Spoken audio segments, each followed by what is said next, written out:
نبی پاک صلی اللہ علیہ وآلہ وسلم نے فرمایا، گناہ وہ ہے جو دل میں کھٹکے اور جس کا لوگوں پر ظاہر ہو جانا تجھ کو پسند نہ ہو۔ حضرت محمد مصطفیٰ صلی اللہ علیہ وآلہ وسلم نے فرمایا، مہمان اپنا رزق لے کر آتا ہے اور اس صاحب خانہ کے گناہ لے کر جاتا ہے۔ غصہ مت کرو۔ ابو ہریرہ رضی اللہ تعالیٰ عنہ کہتے ہیں، نبی کریم صلی اللہ علیہ وآلہ وسلم کے پاس ایک آدمی نے آ کر عرض کیا، مجھے کچھ سکھائیے لیکن زیادہ نہ بتائیے تاکہ میں اسے یاد رکھ سکوں۔ آپ صلی اللہ علیہ وآلہ وسلم نے فرمایا، غصہ مت کرو۔ رسول اللہ صلی اللہ علیہ وآلہ وسلم نے فرمایا، جو شخص نجومی کے پاس ہے اور اس سے کوئی سوال پوچھا، اس کی 40 دن رات کی نمازیں قبول نہیں کی جاتی۔ نبی کریم صلی اللہ علیہ وآلہ وسلم نے فرمایا، اپنے والد کو نام سے نہ پکارا کرو، نہ ان کے آگے چلا کرو، نہ ہی ان سے پہلے بیٹھا کرو۔ حدیث شریف، نبی پاک صلی اللہ علیہ وآلہ وسلم نے فرمایا، گناہوں سے توبہ کرنے والا ایسا ہے جیسے اس نے گناہ کیا ہی نہیں۔ محمد صلی اللہ علیہ وآلہ وسلم سے پوچھا گیا، کون سا عمل اللہ کے نزدیک زیادہ پسندیدہ ہے؟ فرمایا، جس پر ہمیشگی کی جائے، خواہ وہ تھوڑی ہی ہو، اور فرمایا، نیک کام کرنے میں اتنی تکلیف اٹھاؤ جتنی طاقت ہے۔ رسول اللہ صلی اللہ علیہ وآلہ وسلم نے فرمایا، تم میں سارے کی دعا قبول ہوتی ہے بشرط یہ کہ وہ عجلت کا مظاہرہ نہ کرے۔ عجلت سے مراد یہ ہے کہ آدمی کہے کہ میں نے اللہ سے دعا کی تھی مگر میری دعا قبول نہیں ہوئی۔ رسول اللہ صلی اللہ علیہ وآلہ وسلم نے فرمایا، اذان اور اقامت کے درمیان دعائیں رد نہیں ہوتی، لہٰذا دعا مانگا کرو۔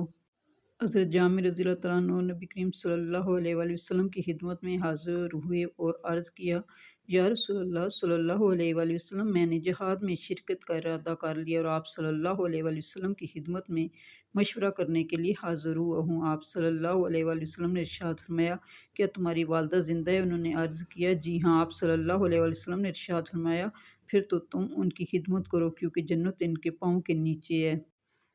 ماں باپ دنیا میں سب سے بڑی نعمت ہے۔ ماں نہ ہو تو دل کو دلاست دینے والا کوئی نہیں ہوتا، اور اگر باپ نہ ہو تو زندگی کی دوڑ میں اچھا مشورہ دینے والا کوئی نہیں ہوتا۔ اپنی زبان کی تیزی اس ماں پر نہ آزمائیں جس نے آپ کو حرف حرف بولنا سکھایا ہے۔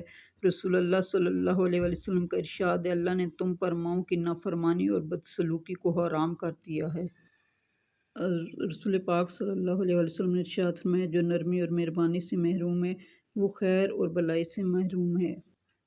رسول پاک صلی اللہ علیہ وآلہ وسلم نے فرمایا، اللہ تعالیٰ نرمی کرنے والا اور نرمی کو پسند کرتا ہے، اور نرمی پر اتنا دیتا ہے جتنا سختی پر نہیں دیتا۔ جنت الفردوس کا درجہ، رسول پاک صلی اللہ علیہ وآلہ وسلم نے فرمایا، جب تم اللہ سے سوال کرو تو جنت الفردوس کا سوال کیا کرو کیونکہ وہ جنت کا سب سے افضل اور بلند درجہ ہے، اور اس کے اوپر رحمان کا عرش ہے اور اسی سے جنت کی نہریں نکلتی ہیں۔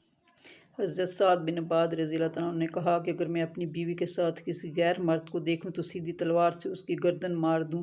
پھر یہ بات رسول اللہ صلی اللہ علیہ وآلہ وسلم تک پہنچی تو آپ نے فرمایا کہ تمہیں سعد کی غیرت پر حیرت ہے، بلا شبہ میں ان سے زیادہ غیرت مند ہوں اور اللہ تعالیٰ مجھ سے زیادہ غیرت مند ہے، اور اللہ نے غیرت ہی کی وجہ سے فحش کو حرام کیا ہے، چاہے وہ ظاہر میں ہو یا چھپ کر، اور معذرت اللہ سے زیادہ کسی کو پسند نہیں، اس لیے اس نے بشارت دینے والے اور ڈرانے والے بھیجے، اور تعریف اللہ سے زیادہ کسی کو پسند نہیں، اسی وجہ سے اس نے جنت کا وعدہ کیا ہے۔ رسول اللہ صلی اللہ علیہ وآلہ وسلم نے ارشاد فرمایا، جس شخص کو نرمی اور مہربانی سے محروم کیا جاتا ہے وہ گویا نیکی سے محروم کیا جاتا ہے۔ جھوٹ کی نحوست، حضرت عبداللہ بن عمر رضی اللہ تعالیٰ عنہ سے روایت ہے کہ رسول اللہ صلی اللہ علیہ وآلہ وسلم نے فرمایا، جب کوئی جھوٹ بولتا ہے تو جھوٹ کی بدبو کی وجہ رحمت کا فرشتہ 1 میل دور چلا جاتا ہے۔